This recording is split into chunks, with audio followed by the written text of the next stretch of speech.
Bom dia, meus irmãos. Quero saudar a todos com a paz do Senhor. Obrigado, Herbert. Meus irmãos, o tema da mensagem desta manhã, eu queria que vocês abrissem as suas Bíblias em 1 Coríntios, capítulo 5, verso 7. Esse é o nosso texto base, nós ficaremos nele do começo ao fim. O tema da mensagem é Celebrando a Nova Vida.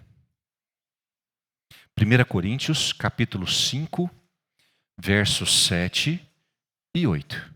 Eu acho que vocês devem se lembrar desse texto, porque vocês os leram tem pouco tempo. Acharam aí?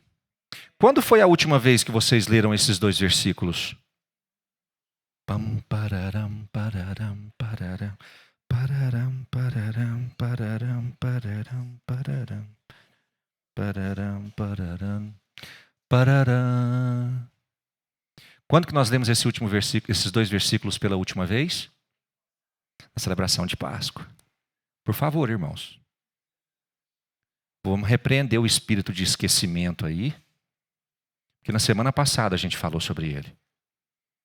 E em 1 Coríntios, capítulo 5, verso 7, diz assim: Lançai fora o velho fermento, para que sejais nova massa, como sois de fato sem fermento.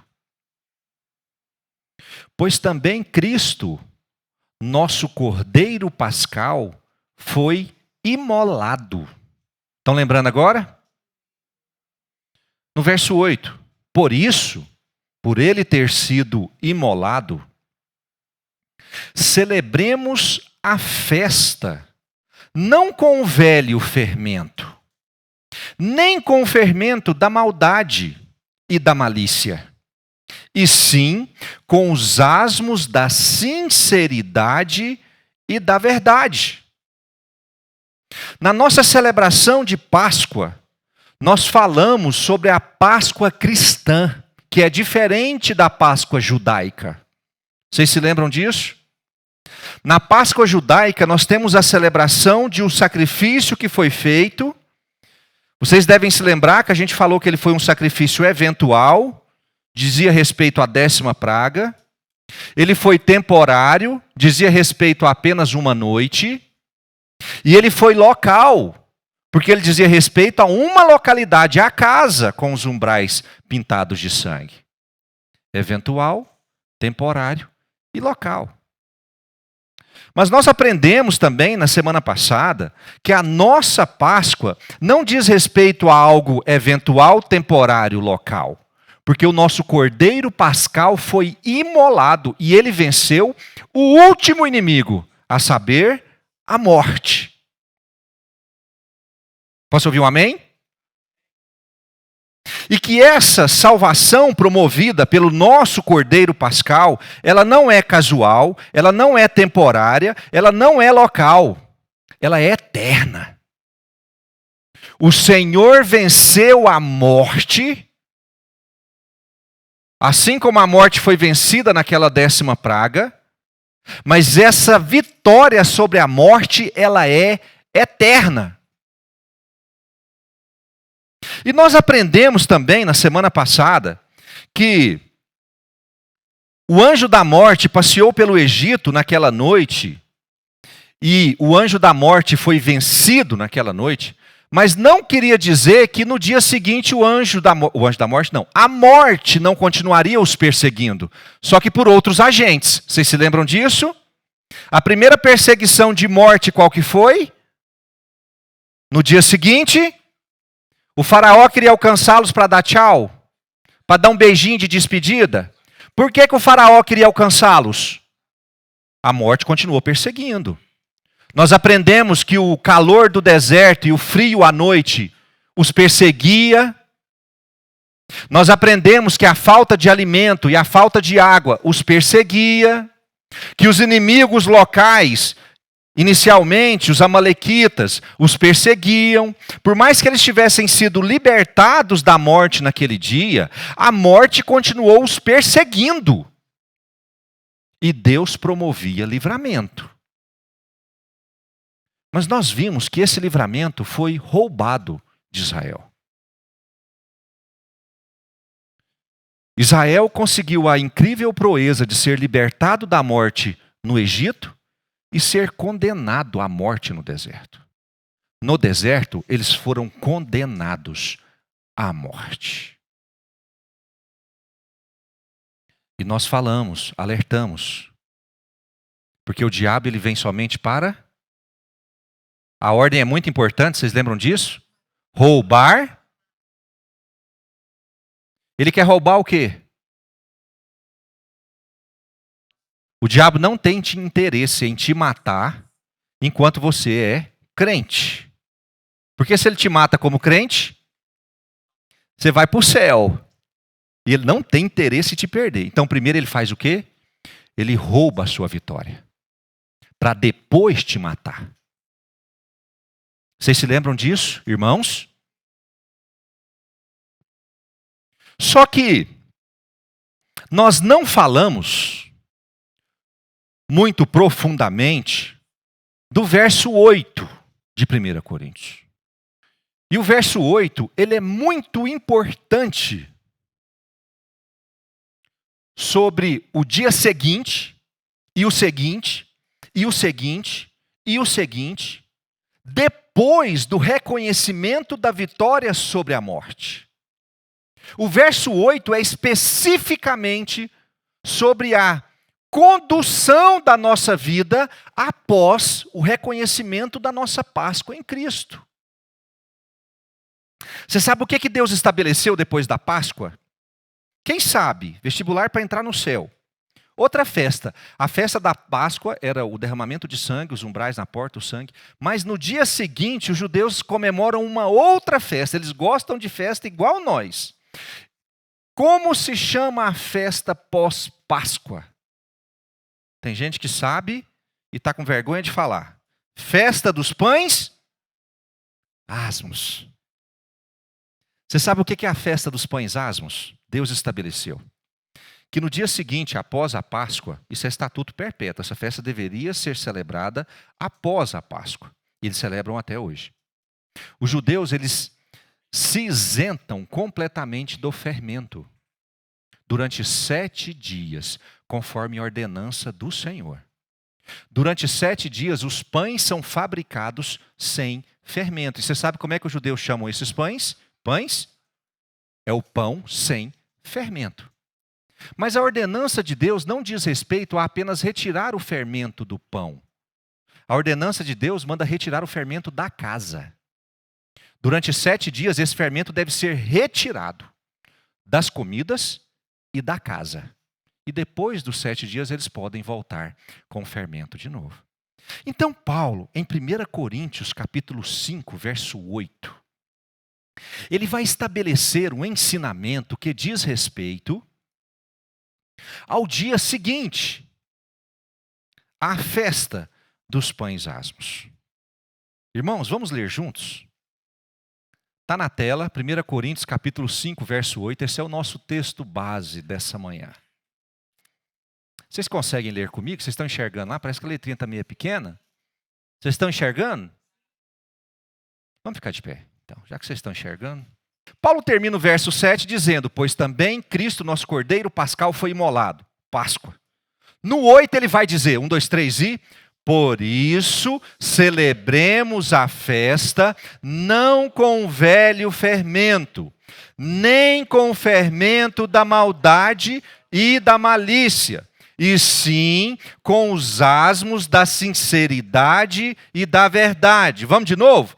Por isso, celebremos a festa, não com o velho fermento, nem com o fermento da maldade e da malícia, e sim com os asmos da sinceridade e da verdade. Festa dos pães asmos, o dia seguinte, após a Páscoa. Quando Paulo, pode deixar o texto o tempo todo, Esther, por favor, na tela.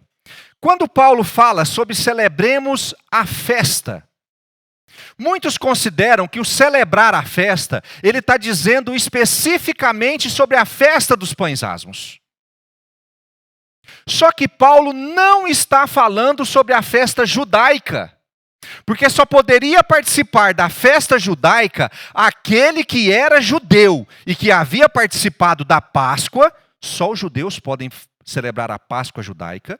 E só podem celebrar a festa dos pães asmos aqueles que tinham celebrado a Páscoa. Só que Paulo não está falando da Páscoa judaica. Porque ele se referiu no versículo anterior ao Cordeiro Pascal. Então ele está falando de qual Páscoa?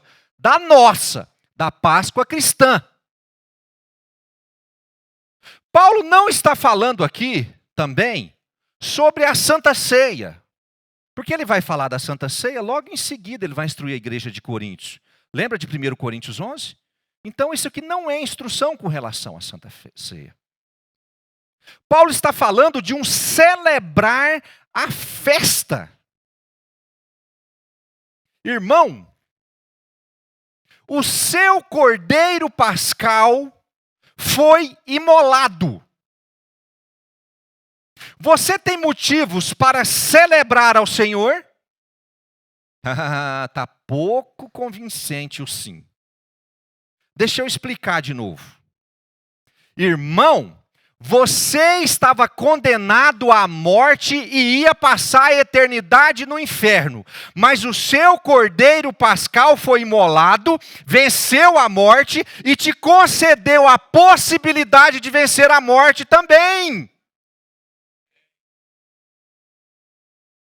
Nós temos motivos para celebrar ao Senhor? A gente não entende, não. Quando você entrar na glória e estiver frente a frente com o Senhor, eu acho que aí a ficha vai cair direito. Para você entender o que Cristo nos concedeu. Mas até lá a gente tem vislumbres. Mas o que Paulo está falando é que o sacrifício de Cristo na cruz do Calvário, a libertação que Cristo te promoveu, ela é passível de promover uma alegria profunda no seu coração a ponto de você viver celebrando a festa.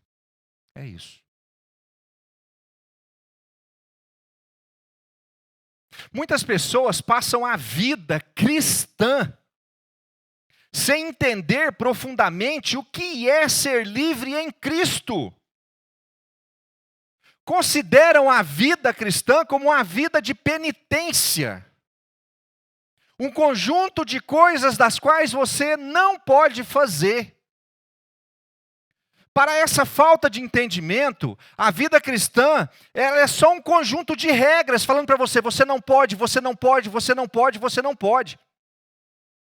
E muitos que vivem dentro desse entendimento, vivem com a sensação de tristeza profunda, porque tem muita coisa que gostaria de estar fazendo.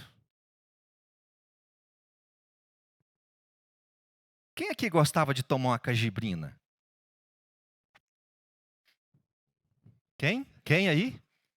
Nós, mas ele incluiu muita gente ali. Incluiu muita gente. A Ângela está assim, ó. Quem aqui gostava de dançar um forrozinho? Quem aqui gostava de... Me fala uma coisa aí, gente. Você gostava de fazer que hoje você não faz mais? Como é que é isso aqui?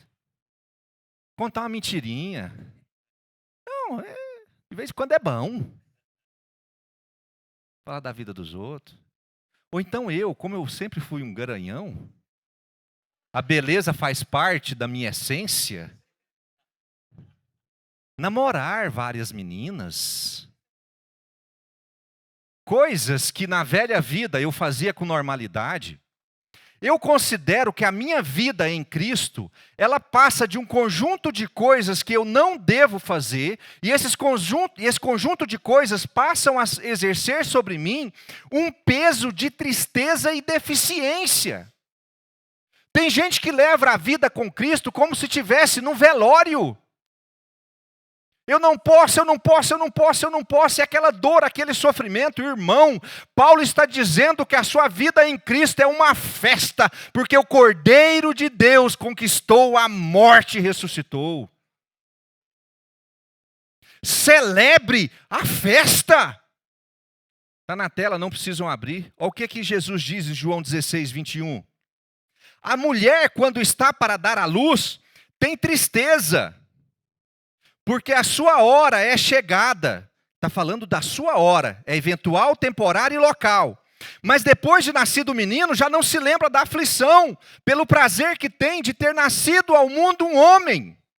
Eventual, temporário e local. Assim também agora vós tendes tristeza, Jesus está dizendo. Mas outra vez vos verei. Você sabe quando é que Jesus está falando isso? Depois da ressurreição.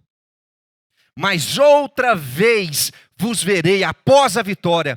O vosso coração se alegrará e a vossa alegria ninguém poderá tirar. Não é eventual, não é local, não é temporária. A nossa alegria é eterna e ninguém, nenhum poder nesse mundo tem autoridade para tirar essa alegria. Irmãos, estamos passando por luta, por dificuldade, mas é temporário, é eventual, local, porque nos aguarda a eternidade. A vida do crente não é uma vida de tormentos. Nós não fazemos parte de um povo triste, nós não vivemos de forma abatida, nós temos uma vida para celebrar.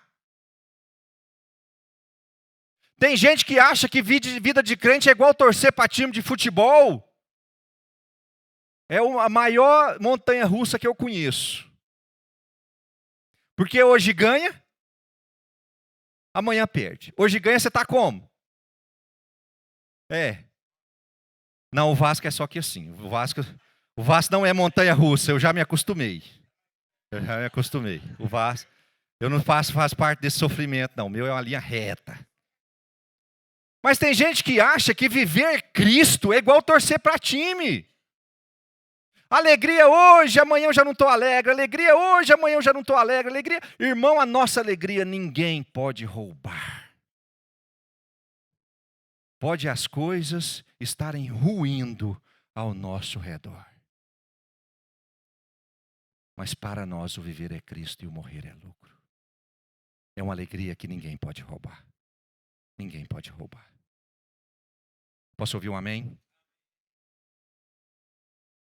Só que na continuação do verso 8, o apóstolo Paulo está nos ensinando como conduzir a nossa vida no pós-Páscoa.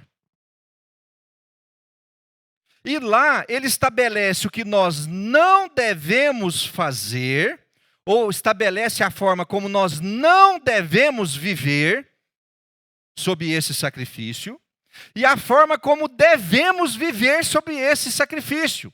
O verso 8 traz 3 nãos e 2 sims. Sobre o que você não deve, sobre a forma como você não deve viver no pós-Páscoa, 3 vezes. E traz também a forma como você deve viver no pós-Páscoa, 2 vezes. Ensinando. Vocês podem me ajudar a identificar os nãos? Por isso celebremos a festa. A partir daí, quais são os nãos? Não com o... A palavra nem quer dizer o quê, gente? Cadê os gramáticos? Não com o velho fermento, não com o fermento da... Não com o fermento da... 3 nãos. Não com o velho fermento, não com o fermento da maldade, não com o fermento da malícia. Vocês conseguem enxergar isso? E tem 2 sims. Quais sim? Com os asmos da sinceridade e com os asmos da verdade. Está a receita aí, irmãos. Estabelecida em 3 nãos e 2 sims. Sobre a forma como você deve viver essa experiência da vitória que Cristo conquistou na cruz. Vamos juntos? Para a gente entender melhor? Qual que é o primeiro não? 1 Coríntios 5,8. Por isso celebremos a festa não com velho fermento. Paulo usa uma alegoria nesse início, não mencionando apenas o fermento que deveria ser retirado na festa dos pães asmos. Não se trata apenas do ingrediente fermento, mas esse ingrediente tem uma característica, qual que é? Velho. Você sabe como é que Israel, como é que os judeus fazem na festa dos pães asmos? A Bíblia determina que o fermento deve ser retirado da casa. O normal seria fazer o quê? Você ir lá com a vasilhinha que está o ingrediente fermento, né, gente? Fica numa vasilhinha? Como é que é? Num saco? Fermento, gente. Como é que é o fermento mesmo? É um pote. Pó Royal é fermento? Ah, eu já comprei muito Pó Royal aí. Então você vai lá, pega sua vasilhinha de Pó Royal e coloca fora da casa, se você é judeu. Só que a Bíblia manda que os judeus retirem o fermento da casa completamente. Significa que eles não podem deixar resquício. Você sabe o que o judeu faz na preparação da festa dos pães asmos? Eles pegam todas as vasilhas onde o fermento foi utilizado. Às vezes está limpa lá no armário. Mas pode haver nela o que, gente? Resquício do fermento. Aí eles retiram todas. Gente, isso não é naquela época não. É hoje, a festa dos pães asmos, na tradição judaica, eles lavam todas as vasilhas onde foi produzido a massa utilizando o fermento. Eles vão na bancada onde a massa foi... Vocês sabem o que faz com a massa, né? Eu só como, mas vocês sabem o que faz com a massa na bancada, né? Sova. Eu ia falar suvaca. Não, é sova. Aí eles vão lá e fazem uma limpeza profunda na bancada. Porque não pode haver dentro da casa resquício de fermento. E Paulo está falando justamente desse resquício. Paulo começa a nos mostrar, dentro da realidade da festa pascal, que os resquícios de fermento antigo não podem ser encontrados na celebração da festa. Irmão, a celebração da festa cristã estabelecida sobre o sacrifício de Jesus exige de você que o velho fermento do velho homem seja completamente retirado do seu coração. Extirpado, anulado, cancelado. Não pode haver resquício. Vamos entender de forma prática. Na primeira condenação dos judeus à morte no deserto, que Deus os condenou à morte. Vocês lembram qual foi o evento? Lembram da semana passada, né? Foram libertos da morte no Egito e condenados à morte por Deus no deserto. Vocês lembram disso? O primeiro evento de condenação da morte, bezerro de ouro. Você sabe o que é o bezerro de ouro? Vocês lembram do caso? Moisés sobe no monte para o quê? Orar, e ele está ali conversando com Deus. O povo sem liderança, porque Josué ficou no pé do monte, o povo ficou sem liderança, está ali com Arão, mas Arão também entra no meio do negócio. O que eles decidem fazer? Eles pegam as argolas, os instrumentos de ouro, derretem e fazem um bezerro de ouro. Só que eles não só fazem um bezerro de ouro, eles adoram o bezerro de ouro. Deixa eu entender um negócio aqui, irmãos. Adoração à escultura. Isso é cultura. Eles aprenderam isso aonde? Eles aprenderam isso aonde? No Egito. Isso é cultura egípcia. Isso é cultura egípcia. Lá eles aprenderam que adorava. Vocês lembram lá do elefante com a tromba, a figura do leão, os faraós? Lá eles aprenderam que o certo era você levantar a escultura e adorar essa escultura. Você sabe o que é isso no povo de Israel naquele tempo? Irmão, isso é o velho fermento. Eles perderam a vitória sobre a morte da noite da Páscoa e começaram a ser condenados à morte ali, porque eles estabeleceram como prática e conduta uma cultura que fazia parte da velha história. A nova realidade deles cabia a idolatria e o culto a esculturas. A nova realidade deles, quem é que cuidava? Quem era o Deus? Quem era o digno de ser adorado? Jeová. Mas aí vem o velho fermento. E por isso Paulo está dizendo, a celebração da festa, ela não pode ser concebida sob a visão do velho fermento. Irmão, preste atenção no que eu vou te falar.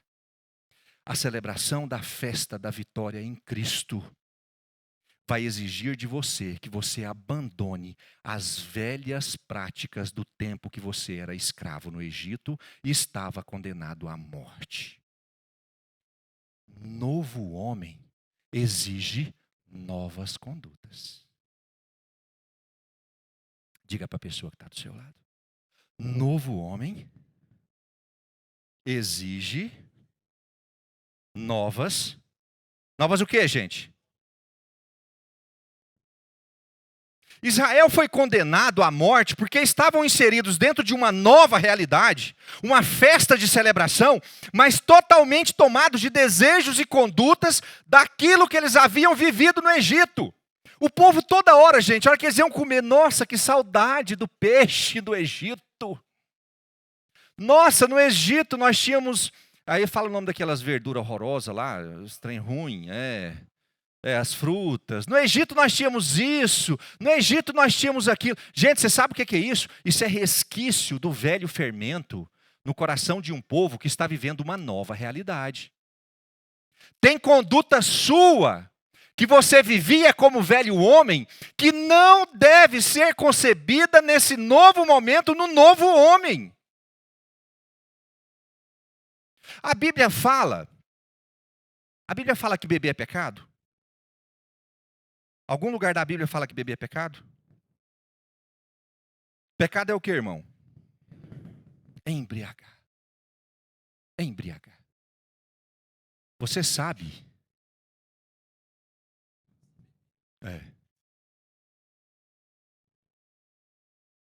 Irmãos, eu gostava muito de uma cajibrina, sabe? Gostava muito. Os piores anos da minha vida, os anos mais destrutivos, os anos que eu passei no Egito, sob escravidão, eles têm intensamente a presença da bebida. E eu poderia sentar no meu entendimento e dizer assim, embriagar não é pecado. Então eu posso beber só um pouquinho de vez em quando, que não tem problema. Irmão, mas eu conheço a minha história. E eu sei que da parte de Deus, um novo homem exige um novo momento e uma nova conduta. Então, nunca mais eu coloquei álcool na minha boca. Porque faz parte da minha história de destruição. Antigamente eu mentia. Goiano gosta um pouco de mentir, exagerar nas coisas de vez em quando. Às vezes é agradável, confortável, às vezes é melhor você mentir do que falar a verdade. Eu ainda sou pescador, agora vocês imaginam. Mas só que o novo homem não permite velhas condutas. O velho fermento precisa ser retirado da casa. Irmãos, vocês lembram o tempo do Egito? Vocês se lembram do tempo do Egito? Quando vocês não tinham essa vitória? Você se lembra da sua conduta? Você se lembra das suas rotinas? Irmão, o velho fermento não pode mais habitar dentro da casa. A celebração da festa vai exigir que esse fermento seja retirado. Não negocie com a presença do fermento. Aliás, do velho fermento. E o primeiro não, e é um não bem dado, é não ao velho fermento. Será que eu posso ouvir um amém? Quem se lembra de outra coisa aí que fazia parte do velho fermento? Pornografia.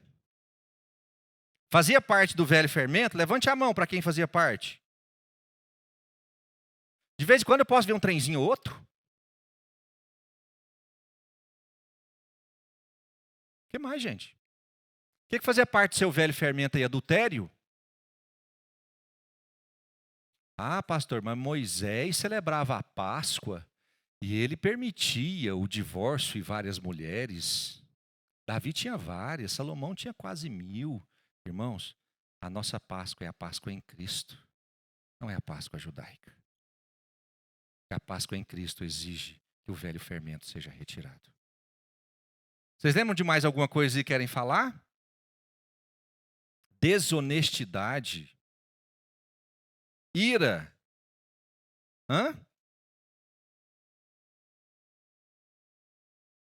Não podemos viver uma nova história se o velho fermento continua impregnado em nós. A nova realidade, a celebração dessa festa, vai exigir de você uma limpeza profunda da sua casa. Entenda, um coração, para que todo velho fermento seja absolutamente retirado, eliminado da casa. Lavem as suas vasilhas. Efésios capítulo 4, verso 22 diz assim. No sentido de que, quanto ao trato passado,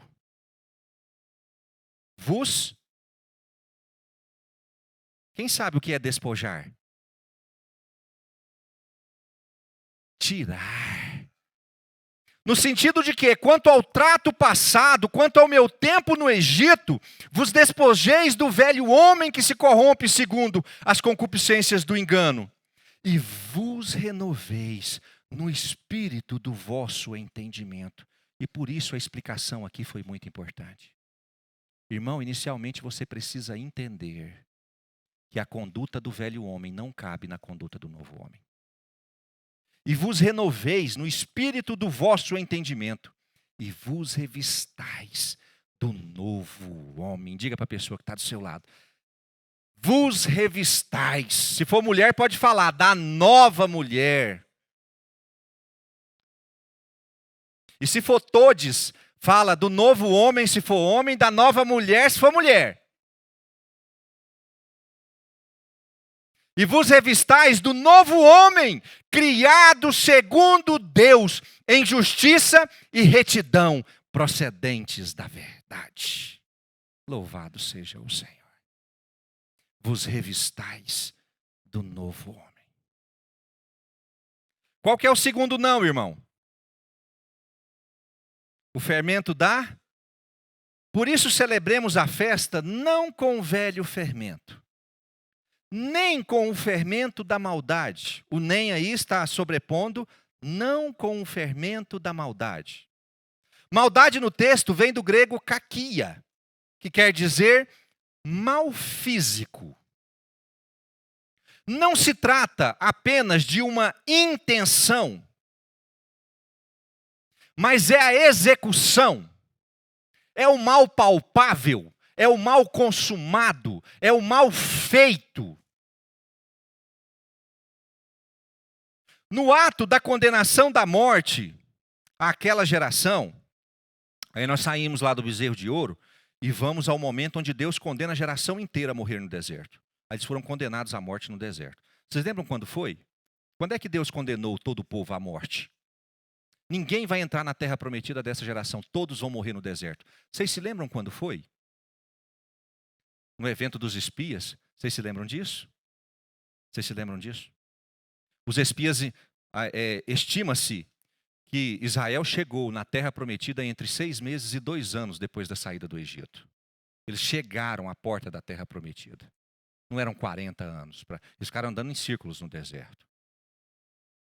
Nessa chegada à porta da terra prometida, Moisés manda 12 espias, cada um representando uma tribo, para eles vislumbrarem a terra e terem um entendimento da terra.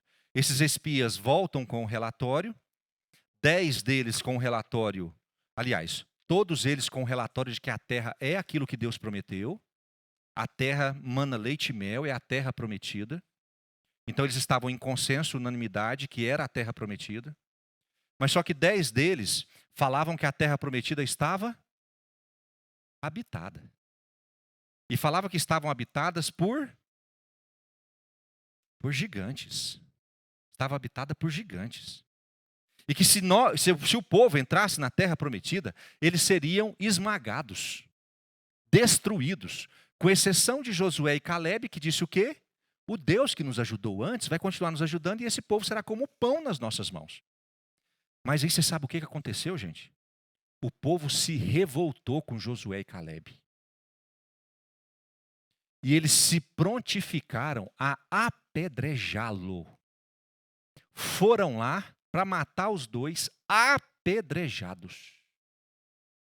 E já iam conceber o ato. Você sabe por que eles não fizeram isso? Porque Deus se revelou na tenda da congregação e o povo parou. Mas o mal ali já estava para ser consumado. Só não foi consumado pela ação de Deus. A maldade. Agora vocês imaginam. Eles estão falando algo diferente do que o que a gente acha. Vamos apedrejar e matar? Por várias vezes Moisés chega diante de Deus e diz assim: Senhor, este povo está quase me apedrejando. Vocês imaginam Moisés, o homem mais manso, ele conseguiu a proeza de ser mais manso do que o pastor Eli, que é um homem manso. E o povo queria apedrejá-lo e só não fez porque Deus se revelou e não impediu. Raiz de maldade profunda no coração desse povo. Aí Deus fala o quê? A partir de hoje, vocês não entrarão na terra prometida. Essa geração não vai entrar. Vocês ficaram 40 dias espiando a terra, vocês ficam 40 anos no deserto. O que vai acontecer durante esses 40 anos? Toda essa geração, os pais de famílias, que tiveram a libertação no Egito, naquela noite, foram condenados à morte. Nenhum deles entrou. Por conta da maldade estabelecida no coração. Com exceção de quem? Que não foi encontrado neles raiz de maldade. Gente, Moisés entrou na terra prometida. Por quê? Vocês sabem? Lembram das águas de Meriba ou Meribá? Deus falou para Moisés fazer o quê? Fala a rocha e a rocha vai dar água. O que Moisés fez? Bateu na rocha 2 vezes. A Bíblia identifica essa batida na rocha como infidelidade ao Senhor diante dos filhos de Israel. Você sabe qual é outra palavra para isso? Maldade estabelecida no coração de Moisés. O fermento da maldade pode nos roubar a vitória de Cristo na cruz. Sua capacidade de ser mal traz condenação não ao alvo. Às vezes eu quero fazer uma maldade com Wesley Filho. E eu acho que a minha maldade vai atingi-lo porque eu estou com raiva dele. Mas só que a maldade, diante da visão de Paulo, a visão pós-Páscoa, ela identifica que o fermento da maldade, ela faz mal para quem? Faz mal para quem?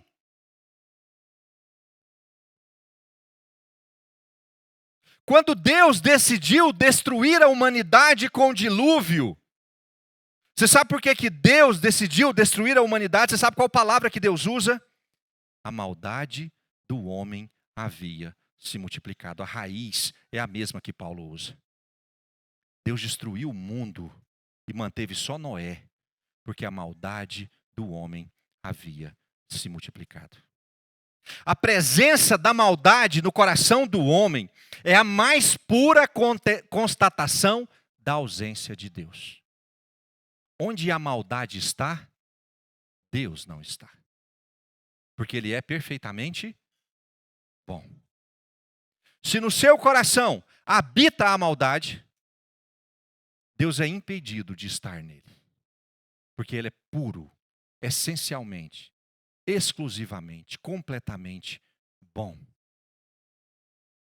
Em Isaías capítulo 1, verso 16, diz assim: lavai-vos, purificai-vos, tirai o quê? Tirem a maldade de vossos atos de diante dos meus olhos. É Deus dizendo: lavem-se, purifiquem-se, tirem essa maldade de vossos atos, das suas atitudes, de diante dos meus olhos. Cessai de fazer o mal, aprendei a fazer o bem. É Deus falando. Irmãos, nós precisamos interagir com o nosso coração, que muitas vezes a gente tem vergonha de desafiá-lo. Mas nós precisamos interagir com o nosso coração para procurar indícios de maldade. Porque se há indícios de maldade, esse indício de maldade ele precisa ser retirado do seu coração. O homem, quando ele quer ser mau, ele é mau de verdade. O marido, quando ele quer ser mau com a esposa, quando ele quer promover maldade com a esposa, ele é mau de verdade. E eu não estou falando de apenas violência física, que é terrível, uma maldade terrível.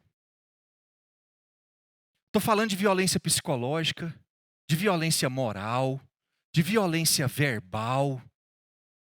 Tem marido que judia da esposa.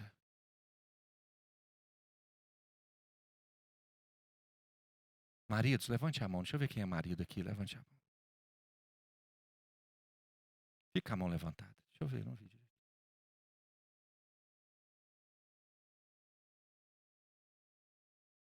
Marido, tire a maldade do seu coração.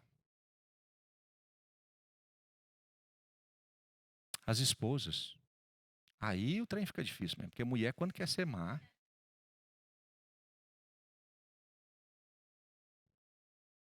o homem, quando quer ser mau, ele é um aprendiz. A mulher, quando quer ser má, ela é professora. Estou brincando. Gente, estou puxando a sardinha para o meu lado. Estou puxando a sardinha para o meu lado. Mas a mulher, quando ela quer ser má com o seu marido. O pai e a mãe, quando quer ser mal com seus filhos. O empregado, quando quer ser mal com o seu patrão. O patrão, quando quer ser mal com seus empregados. Essa semana eu estava vendo um vídeo. Vocês viram aquele vídeo dessa semana? Do cara que a pessoa estacionou em fila dupla. E o cara queria sair da vaga e o rapaz não vinha. Parece que ele esperou 3 horas. 30 minutos ele esperou. 30 minutos. Não é você não, né, Nelson? Tá. Eu também, irmão. É. Em fila dupla. É. Eu fiquei olhando aquilo e vendo a defesa. E fiquei pensando, gente, se eu tivesse numa situação emergencial, será que eu não faria o mesmo? Mas eu fico pensando também, irmãos, na raiz de maldade, primeiro do homem que estacionou, que não deveria fazer isso, que deveria pensar no outro, então jamais deveria enxergar apenas a sua própria necessidade, mas também do homem que bateu. A maldade muitas vezes está impregnada no nosso coração como uma sensação de autodefesa. Irmão, a maldade não é autodefesa. A maldade é ferramenta do diabo para te trazer condenação. Irmão, nós precisamos retirar a maldade do nosso coração. Nós precisamos retirar a maldade do nosso coração. Tem gente que por vingança, tem gente que por questão de dívida, tem gente que por questão de fofoca, se sentem habilitados ou autorizados a realizar os mais altos atos de maldade para com as pessoas. E eu fico pensando em Cristo. O mal que puderam fazer a Ele. Porque quando você pensa em ato de maldade, irmão, a primeira coisa que vem à minha mente é o que fizeram com Jesus. Porque Ele não merecia, Ele não estava se opondo, fizeram por puro ato de maldade. E você sabe qual foi a resposta de Jesus? Como ovelha muda. Não falou, não se defendeu, não se opôs. porque não havia maldade no coração dele. Jeremias 4,14, eu já li aqui. Lava o teu coração. Perdão, irmãos. Isaías 1,16. Lavai-vos, purificai-vos.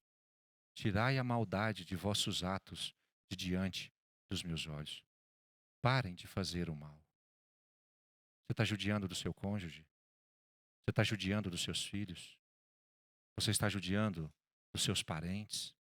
Pare de fazer o mal. O fermento da maldade, ele precisa ser retirado das nossas casas. Eu posso ouvir um amém?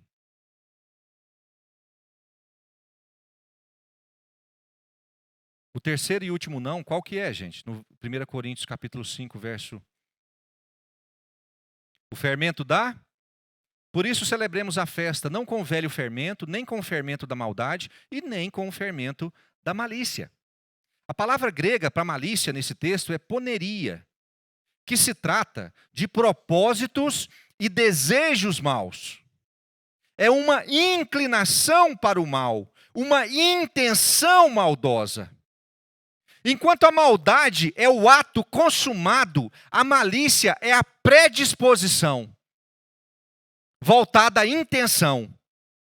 Boa parte da maldade, que é o ato consumado, surge como uma malícia que não foi eliminada. Algo nasce na sua mente como uma predisposição para o mal. Entretanto, este mal gerado na sua mente, quando não é eliminado, ele concebe a maldade.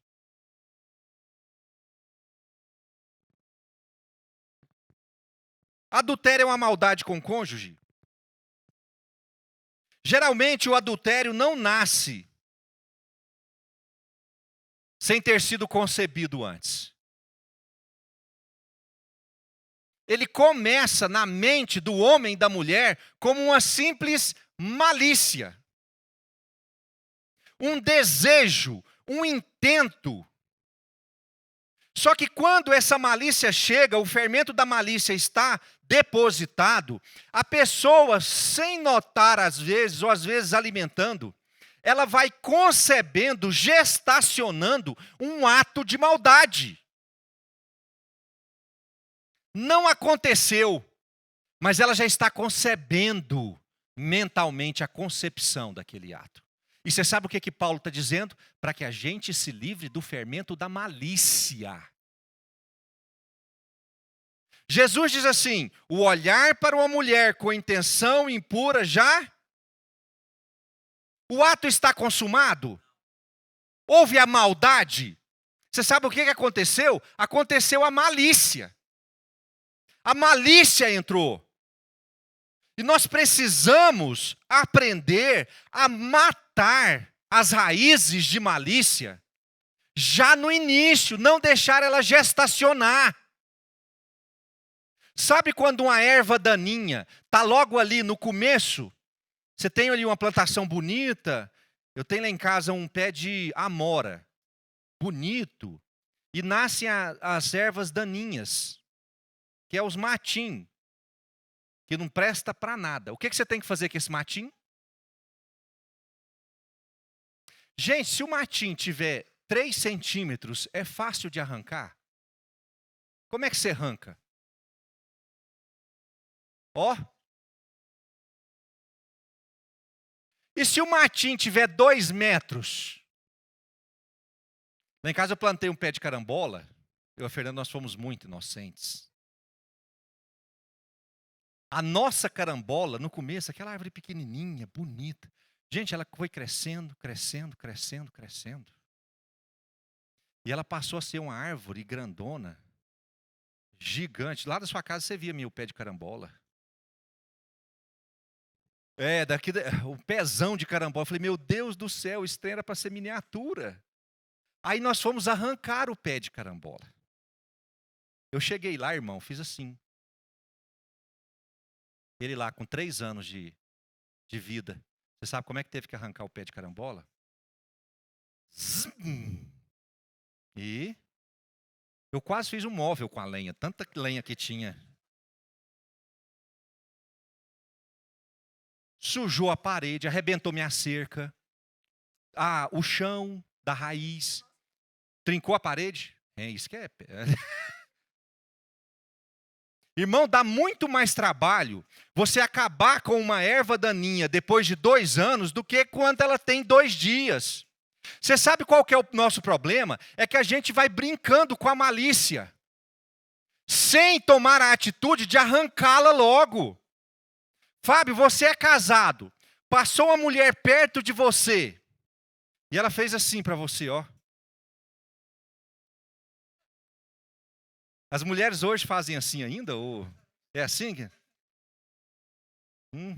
Como é que é, gente, a sedução atualmente?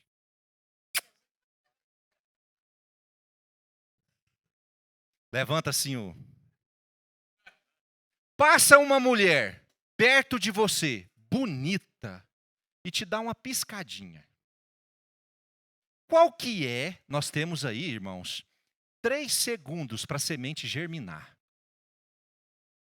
Aí você sabe o que você faz? Você não faz nada. Hã? Você dá aquela assustada assim, mas sai alegre, né? Nossa, ainda estou arrasando. É. No outro dia, a semente da malícia está depositada. No outro dia, você vê a mulher vindo na sua direção a 500 metros de distância. Você sabe a hora que você vê a mulher, o que que acontece na sua cabeça? Homens. Todo mundo morrendo de medo de falar porque a mulher está perto. Será que ela vai fazer de novo? E lá vem você.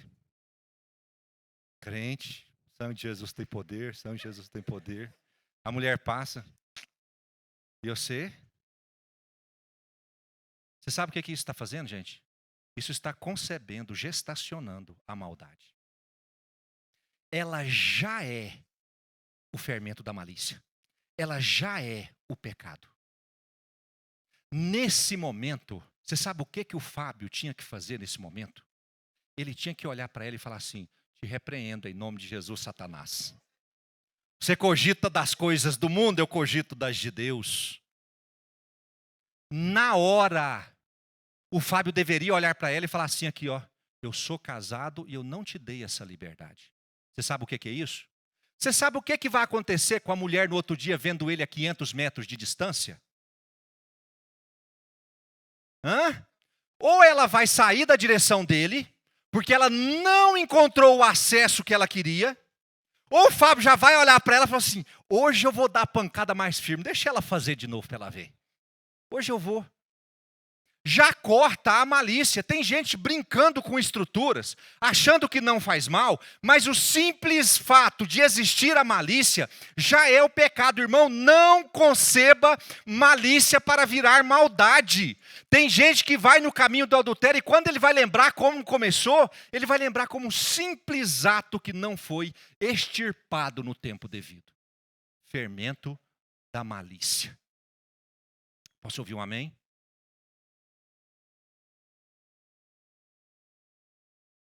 Uma maldade vingativa geralmente nasce como malícia.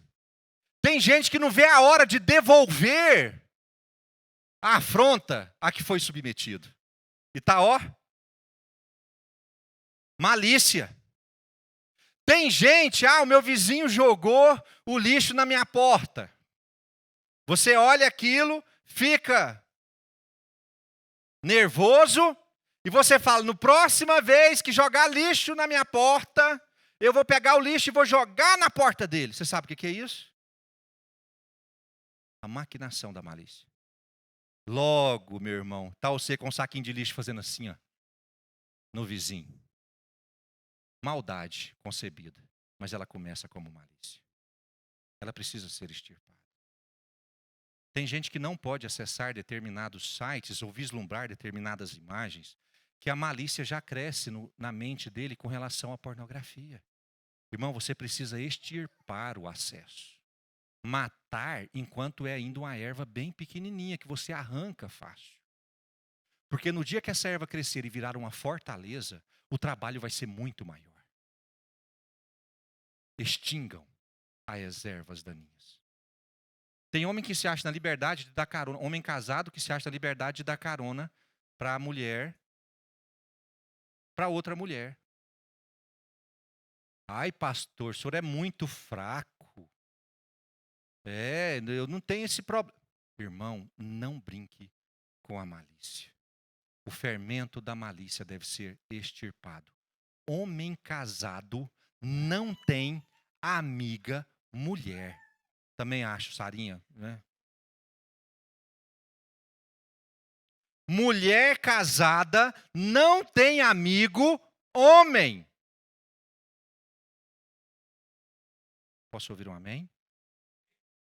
Jeremias 4,14 diz assim: lava o teu coração da malícia, ó Jerusalém. Lava o teu coração da malícia, para que seja salva.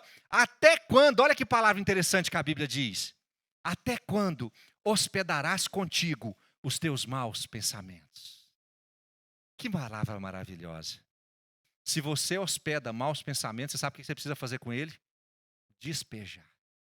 Não tem isso, gente? Na hospedaria, a pessoa não paga a conta, o que você faz com ela? Até quando hospedarás contigo os teus maus pensamentos? Despejem, mandem embora. Até quando permitiremos que esse fermento esteja em nós? Até quando você permitirá que maus pensamentos instalados dentro da sua mente continuem a se desenvolver? Cancele logo, acabe com eles logo. E aí a gente encerra os nãos e vamos para os... Qual que é o primeiro sim, irmão? Asmos da sinceridade. Você sabe o que é asmo? Pão sem fermento. Então aqui a gente pode trocar a palavra asmo por pão da sinceridade. A palavra asmo, usada por Paulo, diz respeito ao pão sem fermento. Então, uma vez que o fermento foi eliminado, somos perfeitamente habilitados a produzir um pão sem fermento. A palavra sinceridade no texto nada mais é do que a capacidade de ser transparente e honesto, sem fingimento. Uma das coisas mais comuns para aqueles que não eliminam o fermento é procurar escondê-lo. Só não vou deixar à mostra. Eu vou tirar da embalagem de pó royal, vou colocar a embalagem do lado de fora, mas o conteúdo do fermento eu vou colocar numa embalagem de leite ninho. O pão da sinceridade, ou a transparência, ele envolve duas direções que eu queria muito que você aprendesse hoje. A primeira delas diz respeito à sua sinceridade, o pão da sinceridade na sua relação com Deus. Quando Adão e Eva pecaram, o que eles procuraram fazer? Você sabe o que eles perderam? Eles perderam o pão da sinceridade, não apenas um com o outro, mas com Deus.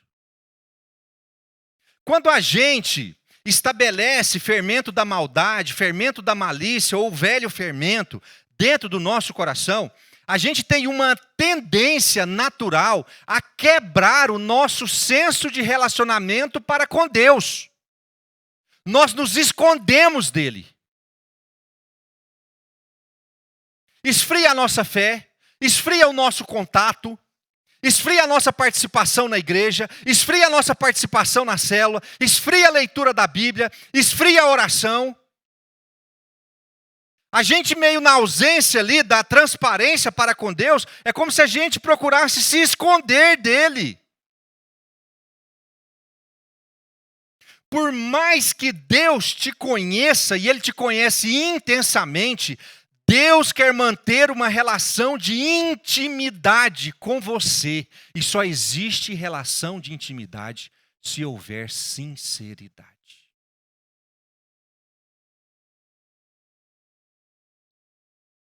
Tem gente que faz orações lindas, com palavras formais. Você já viu um judeu orar? Irmãos, eu já vi e fiquei vislumbrado. Com um senso de formalismo, com um senso de autoridade. com senso de respeito. Irmãos, mas Deus habita com o abatido de espírito e com o contrito de espírito. Irmão, se você errou, não perca o seu senso de sinceridade para com o Senhor. O seu lugar é na presença dEle, chorando, clamando, buscando. Tem gente que está com o pé afundado no pecado e quer manter a falta de transparência para com Deus a longo prazo. Você sabe o que precisa acontecer? Você precisa estabelecer que o pão da sinceridade seja formado de novo entre você e Deus, porque só Ele pode trazer livramento e cura na sua vida. Não quebre a sua sinceridade com o Senhor. Essa relação vai exigir que você esteja pronto para se abrir com Ele. O segundo caminho do pão da sinceridade diz respeito ao seu parceiro da aliança. Parceiro de aliança. Quem que é o maior parceiro de aliança de uma pessoa casada? O cônjuge. Mas além do cônjuge, nós temos alianças formadas, não é com todo mundo. Às vezes você tem graus de ligação, mas com algumas poucas pessoas você tem aliança, que é muito mais forte do que amizade, é muito mais forte do que coleguismo. Aliança é algo eterno. Para essas pessoas ou parceiros de aliança, o pão da sinceridade deve ser servido também àquele que você decidiu entregar a sua confiança. Você sabe qual que é o maior desastre de uma relação conjugal? É quando o pão da sinceridade ele é retirado da relação dos dois. Antigamente a Fernanda olhava para mim e falava assim, nossa, eu queria tanto adivinhar o que você está sentindo. Eu tinha dificuldade de falar. Porque não havia o senso de transparência. E se tem uma coisa que a gente precisa estar pronto para compartilhar e para também ouvir, é a possibilidade de nós sermos absolutamente transparentes com os nossos parceiros de aliança. Irmão, você tem liberdade para falar dos seus medos, dos seus anseios, das suas dificuldades, das suas inseguranças, das raízes de malícia no seu coração. Você tem liberdade de falar isso com seu cônjuge? Porque se você não tem, você precisa recuperar esse pão da sinceridade. Cônjuge, você tem estrutura para valorizar quando o seu parceiro de aliança abre o coração e fala contigo? Porque tem isso também, gente. Eu quero que o pão da sinceridade seja estabelecido entre eu e o Wesley Filho, mas dependendo do que o Wesley Filho falar, eu vou descer a lenha. É preciso que haja estrutura para ouvir, interpretar e prestar apoio. Se você abre o seu coração para Deus, no pão da sinceridade, Ele não vai te condenar ao inferno, não é isso, gente? Ele vai o quê? Sarar a tua alma. Se você abrir o seu coração para o seu parceiro de aliança, você não deve condená-lo ao inferno. Agora eu mato. Você deve ter estrutura suficiente para ouvi-lo, confortá-lo e ajudá-lo como parceiro de aliança.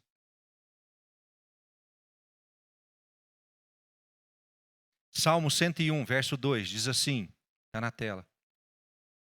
Atentarei sabiamente ao caminho da perfeição. Ó, quando virás ter comigo, portas adentro em minha casa, terei coração sincero. O pão da sinceridade. Seja transparente. Seja transparente. E por fim, irmãos, já extrapolei o tempo e muito. Qual que é o último sim? Por isso celebremos a festa não com o velho fermento, nem com o fermento da maldade e da malícia, e sim com os asmos da sinceridade e os asmos da verdade. A palavra verdade no texto vem do grego aletheia, que significa verdade em qualquer assunto em consideração. Aletheia é a conformação da afirmativa com a realidade dos fatos. A verdade diz respeito a algo que pode ser comprovado com fato. Isso é verdade. Trata-se quase de uma verdade científica. Ela pode ser comprovada. Entretanto, na celebração da festa estabelecida por Paulo, a verdade não possui apenas fatos. Como disse o Paulo César aqui no começo, a verdade possui nome. Ela não é um fato, ela é uma pessoa. Jesus diz, eu sou o caminho. Ele não disse, irmão, eu falo a verdade. Ele diz, eu sou a verdade. A verdade para nós que cremos em Cristo, ela não está apenas estabelecida em fatos que podem ser comprovados. A verdade, ela está estabelecida numa pessoa. E por isso a ciência tem tanta dificuldade em lidar com a religião. Porque a ciência, ela visualiza exclusivamente os fatos. Nós, a nossa verdade, aqueles que cremos em Jesus, para nós a verdade não é só o fato, a verdade é a pessoa. Vou dar exemplo para ficar claro. Os espias voltaram da terra prometida. Certo? Lembram que eles foram condenados à morte por conta dessa situação? Eles voltaram da terra prometida e narraram os fatos. Qual era o fato? A terra estava ocupada. Isso é fato. A terra estava ocupada por gigantes. Isso é fato. E eles eram simplesmente escravos. E um escravo que luta com um gigante, que é guerreiro e forte, o escravo vai o quê? Isso é fato. Isso é ciência.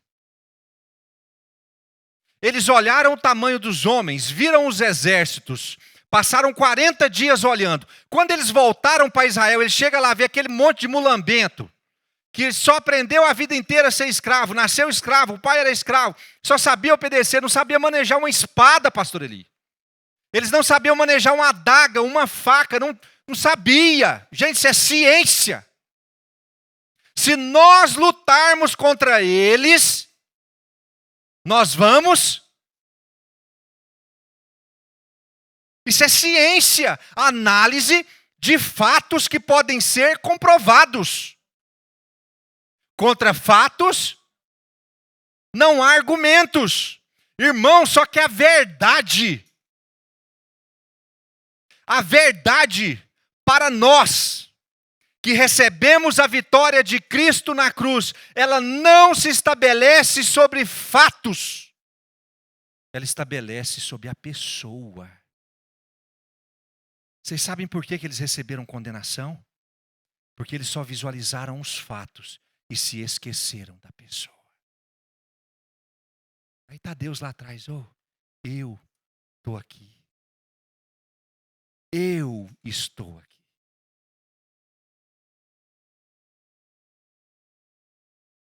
Nossa celebração da festa precisa conter sempre a base da nossa equação. Irmãos, a base da nossa equação científica, ela não tem fato, ela tem pessoa. Faltava incluir na equação no deserto, incluir o fator mais importante naquela equação, a presença poderosa de Deus. E contra essa presença, fato nenhum poderia persistir. Se eles consideram a pessoa de Deus na hora de fazer as contas, a verdade seria revelada.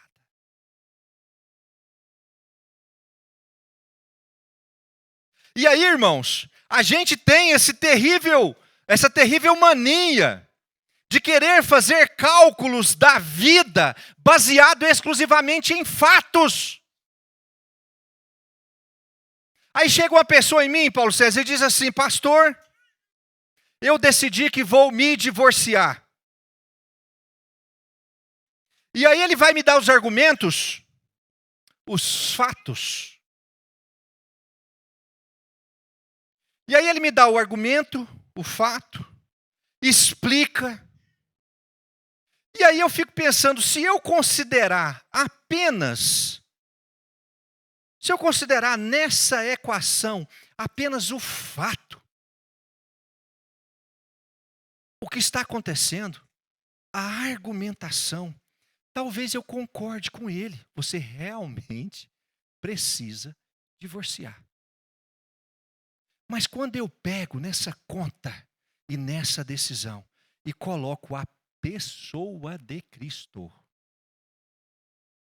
não o fato, a pessoa, irmão, a equação muda por completo. Irmão, a equação muda por completo. Porque não é o resultado que vai dar na conta. Não é aquele resultado. É o que Deus espera que eu faça para gerar o resultado que Ele quer gerar.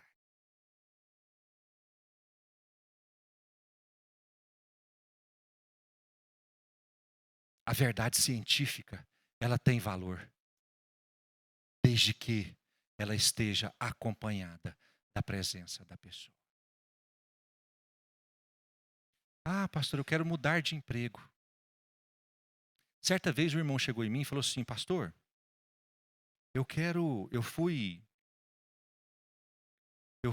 recebi uma possibilidade de promoção no meu trabalho.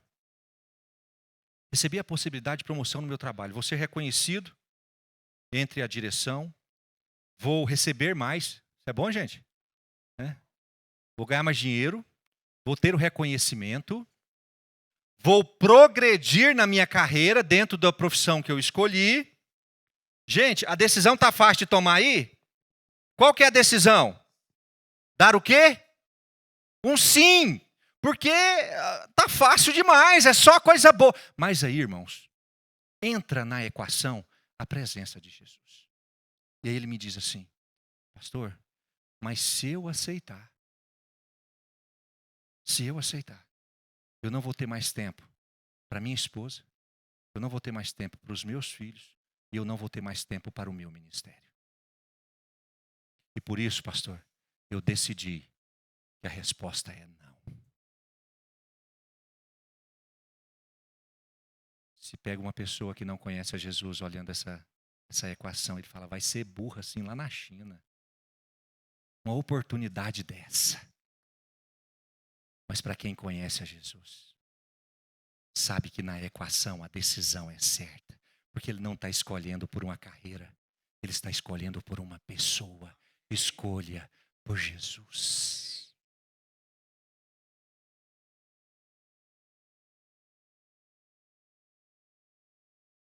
Em todas as decisões que você vai tomar, Jesus precisa ser considerado o centro da equação.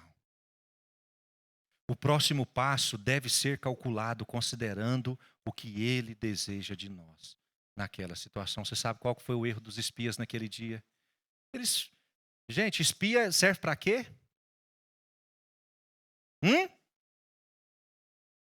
Buscar informação, espiar, espionar. Eles fizeram isso? Eles espionaram? Eles trouxeram o relatório? O relatório era mentiroso? O relatório era certo? A decisão, o medo deles tinha respaldo na ciência? Tinha, mas faltava o fator de confiança na presença daquele que muda tudo. Se eles consideram a Deus naquela decisão, o resultado final seria outro. Eles foram condenados à morte por não terem crido na verdade. Irmãos, eles foram condenados à morte porque deixaram de crer na verdade. E eu não estou falando de uma verdade científica. Provérbios 16:1, todos conhecem. O coração do homem pode Mas a resposta certa vem de quem? Coloque Jesus na sua equação. A verdade não é um fato. A verdade é uma pessoa. Eu sou a verdade. Jesus é a verdade. Eu posso ouvir um amém? Em tempos de verdade relativa, cada um cria sua própria verdade. Nós não estamos vivendo esse tempo, gente. Precisamos considerar a presença da verdade em pessoa. Sem ele, a equação pode parecer correta, mas o resultado será a morte. Sem Jesus na conta, o resultado pode até parecer que vai estar certo, mas sem ele, o resultado esperado é a morte. Viver a libertação promovida por Cristo, sem ser condenado novamente à morte, vai exigir de você a limpeza total do velho fermento, a limpeza do fermento da maldade, a limpeza do fermento da malícia. E você precisa estar sempre pronto para comer do pão da sinceridade, da transparência e o pão da verdade. Irmãos, não permita que a vitória de Jesus sobre a morte seja invalidada na sua vida. Não permita que a vitória de Jesus sobre a morte seja invalidada na sua vida. Vamos ficar de pé. Anjos te louvam, os anciãos se prostram.